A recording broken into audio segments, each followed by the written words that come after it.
Hartlik welkom by Gemeente Sonder Grense, hier waar jy maar jou koffie mag mors. Jy is ingeskakel op ons YouTube kanaal. Ons is besig met 'n reeks uit die boek Efesiërs. En die tema van hierdie reeks is immuniteit. Vandag staan ons stil by deel 10, Efesiërs 2, vers 1 tot 10. Wie van julle het al 'n zombiefliek gekyk? Dis nou een tipe fliek wat ek dink baie realisties is. Ek vind nie regtig aanklank met hierdie weird, out of this world fantasy flieks soos Star Wars nie. Ek hou van meer realistiese movies, soos zombies. Zombies is mos realisties, of hoe? Wat dink jy? Is daar regtig seker goed so zombies? Daar is sekere kulture wat dink daar is soiets. Maar kom ek maak eers 'n regstelling. Ek hou nie regtig van zombieflieks nie. Persoonlik vind ek dit 'n bietjie boring. Die make-up is vir my nogal fascinerend. 'n scary een was daai een van Will Smith, I Am Legend. Nou ek hoor daar's nou 'n tweede een op pad, of dalk is hy al reeds uit. In elk geval, my vraag is daar regtig so iets so zombies? Nou sê jy dalk dink, wat op aarde het zombies uit te waai met vandag se boodskap? Wel, vandag wys Paulus vir ons hoe verskriklik die lewe van 'n zombie eintlik is. En as jy ooit gewonder het of daar 'n geneesmiddel is vir die zombie virus, dan gaan jy vandag uitvind dat daar wel een is en wat presies dit is. Ek wil vandag vir jou wys dat jy 'n zombie was, of dalk steeds is, maar ook dat jy daarvan bevry kan word. Die lewe van zombies en jou lewe se doel is geheel en al verskillend. Waarvoor lewe zombies? En waarvoor lewe jy? Wat is jou skepingsdoel? Waarvoor het God jou gemaak? Kom ons lees wat sê die Bybel daaroor. Maar voordat ons lees, wil ek net eers vir julle 'n paar interessante dinge wys in die teks. Die woord julle en ons word afwisselend gebruik. Paulus begin met julle in vers 1, en in vers 3 slaan hy oor na ons toe. Aan die einde van vers 5 sê hy weer, julle is gered. En direk daarna, in vers 6, sê hy, Christus het ons opgewek. In vers 8 sê hy weer dat julle uit genade gered is. Maar in vers 10 is dit weer, God het ons gemaak wat ons nou is. Met hierdie afwisseling maak hy 'n onderskeid tussen die heidene en die Jode. Maar hy sluit beide heidense gelowiges en Joodse gelowiges in by hierdie ons van hom. En hy wil dit duidelik maak, dat wat ook al met Jode gebeur het, ook met die heidene gebeur het. Dieselfde dinge het met julle en met ons almal gebeur. Hy is eintlik besig om ons reeds 'n bietjie voor te berei vir wat hy later, net hierna, meer breedvoerig gaan aanspreek. 'n tweede ding wat ons opmerk, is iets wat ek 2 weke gelede reeds aangehaal het. 3 keer in hierdie gedeelte gebruik hy die woord dood. In die Grieks is die woord vir dood nekros, en eintlik kom die woord net in vers 1 en vers 5 voor. Maar in vers 6 word hy veronderstel, want daar lees ons dat ons opgewek is. Maar dit is tog logies om te aanvaar dat ons uit die dood opgewek is, soos wat die Afrikaans dit stel. Die teenoorgestelde van dood is lewe. Maar nou lees ons in vers 1, julle was dood en het in sonde gelewe. Die dooie is lewe. Hoe kan jy dood wees en tog ook lewe? Dis iets wat net zombies kan doen. Letterlik staan daar, julle was dood en het in sonde gewandel. Nou in Afrikaans vertaal ons dit met lewe. In vers 3 kry ons dieselfde idee.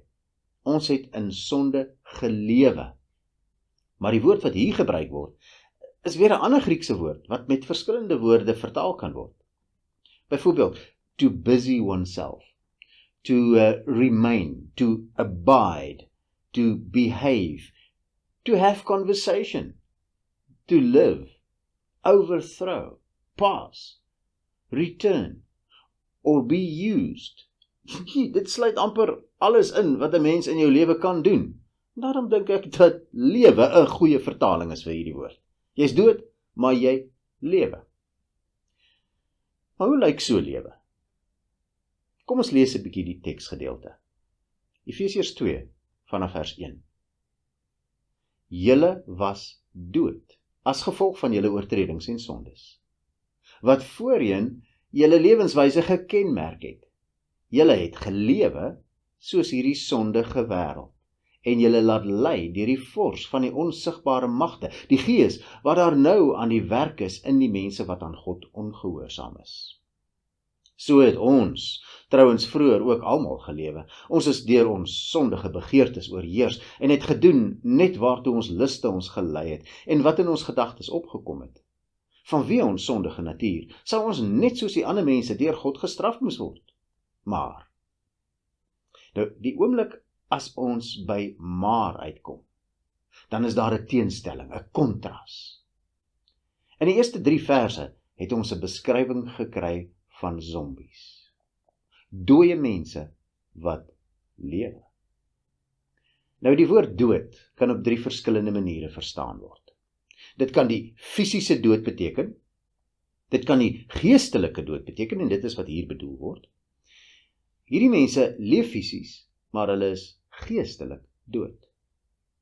Die derde betekenis is die ewige dood, wat op iemand wag as hy in 'n geestelike dooie toestand fisies sou sterwe.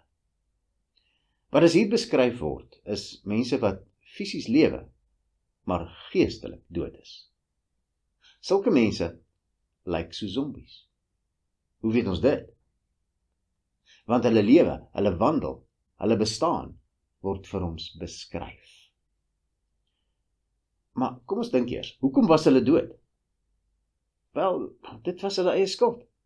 Hulle was dood as gevolg van, sê die teks vir ons, hulle eie oortredings en sondes.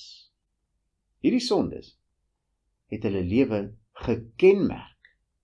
Met ander woorde, as jy hulle wil uitken, dan kon jy eenvoudig kyk na wat hulle doen. Wat is die merke aan hulle lewe? Wat is kenmerkend?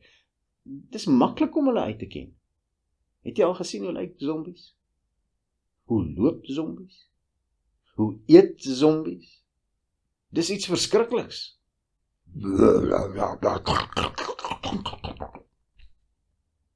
En dis nie vreemd nie, want hulle word gelei deur die duiwel, die vors van die onsigbare magte. Hy is die gees wat op die oomblik werk in die ongehoorsame mense, sê die teks. Dus, waarom is hulle dood? As gevolg van hulle sonde. Waar kry hulle leiding vandaan? Van die duiwel af. Dit moet alreeds vir ons iets verskrikliks wees. Vers 3 gaan dan voort om hulle lewens te beskryf. Ons is deur ons sondige begeertes oorheers. Sulke mense word deur hulle sonde oorheers. Natuurlik moet ons dan ook onsself afvra of ons nog daar is. Wat is dit wat oor my heers? Is my sonde my baas? Doen ek net wat my begeertes vir my sê? Of is ek in rebellie teen hierdie heerser in my? Is ek tevrede om oorheers te word deur my liste? Of baklei ek teen dit? En die teks gaan voort en sê, en het gedoen net waartoe ons liste ons gelei het. As daar 'n vleeslike begeerte in my opkom, dan weerstaan ek dit nie. Ek probeer nie eers nie. Nee, ek soek eenvoudige geleentheid om dit te bevredig. As dit is wat in jou lewe aangaan, dan moet jy jouself ernstig afvra of jy nie dalk 'n zombie is nie. Jy lewe fisies, maar geestelik is jy dood. En wat in ons gedagtes opgekom het. Jy weet, ons weet dat sonde nie sommer maar net outomaties gebeur nie. Voordat dit 'n handeling word, is dit eers 'n gedagte. Dit is in die gedagtes van die gelowiges waar die sonde oorwin moet word. Kyk maar wat sê J.C. Ryle. As ek dit nie vasvat en onder beheer bring in my gedagtes nie, dan sal ek dit nie onder beheer kry in my optrede nie. En Daarom kry ons die opdrag in die Bybel, om elke gedagte wat by ons opkom, gevange te neem, en dit dan gehoorsaam te maak aan Christus. Luister wat staan daar in 2 Korintiërs 10, vanaf vers 4. Die wapens van ons stryd is nie die wapens van die mens nie, maar die kragtige wapens van God, wat vestings kan vernietig. Daarmee vernietig ons die redenasies en elke hooghartige aanval wat teen die kennis van God gerig word. En dan hierdie woorde, ons neem elke gedagte gevange om dit aan Christus gehoorsaam te maak. Jy sien, dis wat ware gelowiges heeltyd doen. Ons is konstant gewikkel in hierdie stryd teen die bose, wat probeer om ons te oorwin. En dit begin in ons gedagtewêreld. En daarom waarsku Jakobus ons in Jakobus 1 vanaf vers 14. Maar 'n mens word verlei deur sy eie begeertes wat hom aanlok en saamsleep. Daarna, as die begeertes bevrug geraak het, bring dit sonde voort. En as die sonde ryp geword het, loop dit uit op die dood. Wat is die uiteinde van iemand wat geestelik dood is en in sonde voortlewe? Ons lees aan die einde van vers 3. Vanweë ons sondige natuur sou ons net soos die ander mense deur God gestraf moes word. Dis die uiteinde. Maar let nou op. Daar staan nie vanweë die duiwel of die bose geeste of die prins van hierdie wêreld nie. Daar staan vanweë ons sondige natuur. Wie dra die skuld? Niemand anders as ek self nie. Want dis my eie sondige natuur.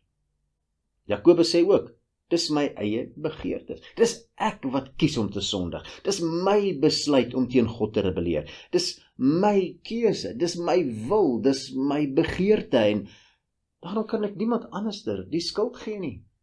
Nie vir Eva nie, nie vir die duiwel, my vriende, of God nie. Dis my eie vrye wil wat kies om te sondig. En daarom is daar ook net een persoon wat gestraf kan word vir my sonde. En dit is ek self. Niemand anders kan my straf dra, behalwe ek self nie. Want elke ander persoon het sy eie skuld waarvoor hy moet betaal. 'n Zombielewe is om te lewe as 'n dooie.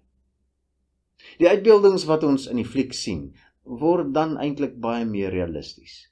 Want dis hoe so 'n lewe lyk. Dis aaklig, dis besmet met alles wat vuil is, dis bebloed, dis onuitspreeklik lelik.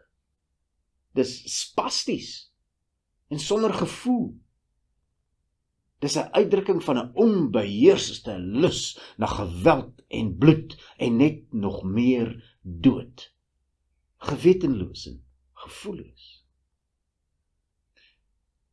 Maar is dit hoe alle ongelowiges lyk? Nee, want dis nie wat ons sien nie, maar dis wat God sien. Daar is baie wonderlike ongelowige mense, mense wat goed doen, mense wat geld gee vir armes, filantrope, en mense wat 'n groot verskil maak in ander mense se fisiese omstandighede. Maar tog is hulle dood. God se algemene genade oor sy skepping verhoed elke mens, ook elke ongelowige mens, om fisies te word wat hy eintlik is, 'n zombie. Soos die flieks dit uitbeeld. Maar hoe goed en hoe nice hierdie mense ook al is, en doen, hulle is verlore. En in sonde moet hulle gestraf word vir hulle oortredings, vir hulle sondige natuur. Al lyk hulle lewens so mooi. En dan lees ons die maar. Dankie Vader vir die maar. Vers 4. Maar God is ryk in barmhartigheid en het ons innig lief. Deur sy groot liefde het hy ons wat dood was as gevolg van ons oortredings saam met Christus lewend gemaak. En dis waar ek en jy was. Ons was zombies. Maar God het ons lief gehad. Ons was dood en het gelewe soos zombies. Maar God het aan ons liefde bewys en vir ons genesing gegee van hierdie zombievirus. Hy het Christus laat sterf. En toe hy hom uit die dood opwek, het hy ons saam met hom uit die dood uit opgewek. Hy het ons lewend gemaak. Nou, hoekom het hy dit gedoen? Hy was sekerlik nie onder 'n verpligting om dit te doen nie, maar hy was barmhartig. En hy het ons nie net lief gehad nie, hy het ons innig lief gehad. En daarom doen hy dit. En dit is louter genade, sê die teks. Uit genade is julle gered. Vers 6. Ja, in Christus Jesus het hy ons saam met hom opgewek uit die dood en ons saam met hom 'n plek in die hemel gegee. Wow, hoekom doen hy dit? Want hy wil sy liefde, sy barmhartigheid en sy genade aan ons bekend maak. Hy wil hê die wêreld moet weet hoe groot sy liefde is. En daarom sê hy in vers 7, sodat God ook in die tye wat kom, sou laat sien hoe geweldig groot sy genade is, deur die goedheid wat hy in Christus Jesus aan ons bewys het. Ons wat in die hemele saam met hom op die troon sit, gaan 'n getuienis wees van God se perfekte liefde. Wanneer is hierdie tye? Nou, dis moeilik om 'n spesifieke tyd hier aan te koppel, want dit word nie gespesifiseer vir ons nie. Wat ons wel weet, is dat hierdie woorde in die meervoud staan. Daar is dus nie net een tyd nie, maar daar word spesifiek gesê dat dit die tye in die toekoms is. En daarom is dit veilig om te sê dat dit waarskynlik alle tye in die toekoms insluit. In hierdie aardse bedeling, maar ook in die bedeling wat nog kom. Ons is reeds 'n getuienis van sy liefde, maar ons gaan ook in die tye wat kom 'n getuienis van sy liefde wees, tot in ewigheid. En dan herhaal hy weer, beklemtoon hy weer, dat hierdie redding uit genade is. Vers 8, julle is inderdaad uit genade gered. Maar dan voeg hy by, deur geloof. Nou, sommige mense sê dat Paulus eintlik hier God se werk en die mens se werk onderskei. God se werk is die genade, en die mens se werk is die geloof. Geloof word dan beskou as iets wat die mens uit homself doen en saam met God werk om sy eie redding te verseker. Maar dit maak nie sin nie. Want as geloof uit die mens kom, dan het die mens mos iets om by te dra tot sy redding. En dan word direk na hierdie stelling onmiddellik gesê, hierdie redding kom nie uit jouself nie. Dit is 'n gawe van God. Vers 9, dit kom nie deur julle eie verdienste nie, en daarom het niemand enige rede om op homself trots te wees nie. Paulus doen soveel moeite om deur die hele hoofstuk 1, en ook hier in hierdie verse te beklemtoon, dat niks uit die mens kom nie. Dit sal heeltemal teen die konteks ingaan, om te beweer dat hy hier die werk van die mens ook bedoel. Nee. Geloof is ingesluit by die totale reddingsplan van God, maar die redding in sy geheel kom nie uit onsself nie, maar is 'n gawe van God. Maar is geloof nie iets wat 'n mens doen nie? Beslis ja. Ons moet glo. Dis 'n opdrag. Maar waar kom ons vermoë om te glo dan vandaan? Dit kom van God af. Dit is hy wat ons lewend maak. Geloof in ons kom plant en ons in staat stel om te glo. En daarom is dit nie my verdienste nie. Daarom is dit nie iets waarop ek trots kan wees nie. Al die eer aan die Here, hy wat alles in my doen om my uit die dood op te wek en die ewige lewe te gee. Maar ons is weer by die vraag, hoekom? Hoekom doen hy dit aan my? Vers 10 sê, nee, God het ons gemaak wat ons nou is. So eerstens bevestig hy, herhaal hy en beklemtoon hy, dat dit God is wat ons gemaak het wat ons nou is. Ek is wat ek is, omdat hy my gemaak het wat ek is. En dit is 'n heilige, 'n kind van God, 'n gelowige, 'n erfgenaam. Hoekom? En hier kry ons die lewensdoel. In Christus Jesus het hy ons geskep om, hier kom die rede, ons lewe te wy aan die goeie dade waarvoor hy ons bestem het. Moet vir geen oomblik dink, Omdat jy uit genade gered is, jy niks het om te doen nie. Jy is gered met 'n doel. Moenie dink dat goeie dade geen doel het of oorbodig is nie. Goeie dade is verskriklik belangrik. Dit definieer die doel waarvoor jy lewe. God het jou geskep om jou hele lewe te wy aan goeie dade. Goeie dade is die doel vir jou bestaan. Dra dit 'n enkele gram by tot jou verlossing? Nee, nie minste nie. Maar dit is die doel waarom jy verlos is. As jy nie hierdie doel uitleef nie, my vriend, watter bewys is daar dat jy gered is? Die vrug in jou lewe is die doel van jou redding. Dit is die vrug wat my redding sigbaar maak. Waar is die vrug in jou lewe? Wat is hierdie vrug wat ons moet dra? Is dit groot resultate en bekerings? Is dit tekens en wonders en genesings? Nee, dis nie die gawes van die Gees nie, dis die vrug van die Gees. Sluit dit my werk vir die Here dan uit? Nee. Maar as ek die vrug verwaarloos en net fokus op die beoefening van my gawes en my werk vir die Here, wat gebeur dan? Ek word 'n klinkende simbaal. Efesiërs 5 sê vir ons, daarom sê die lied, word wakker jy wat slaap en staan op uit die dood en Christus sal jou lewe verlig.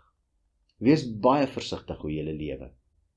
Nie soos onverstandige mense nie, maar soos verstandiges.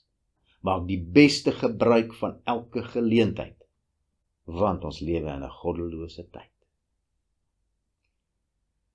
Watter rol speel werke in jou lewe? Probeer jy dit gebruik om by te dra tot jou verlossing? Ek is daarom nie so sleg soos 'n zombie nie, en daarom sal God my genadig wees. Of is werke die natuurlike uitvloeisel van die lewe wat Christus in jou geblaas het deur sy Gees wat in jou kom woon het? Besef jy dat jy so dood was soos 'n zombie? En dat jou mooiste werke so lelik was, soos dit wat zombies doen? Is dit nie dan wonderlik dat God vir ons 'n geneesmiddel gee vir hierdie zombievirus nie? Christus se sterwe aan die kruis het dit vir my gedoen.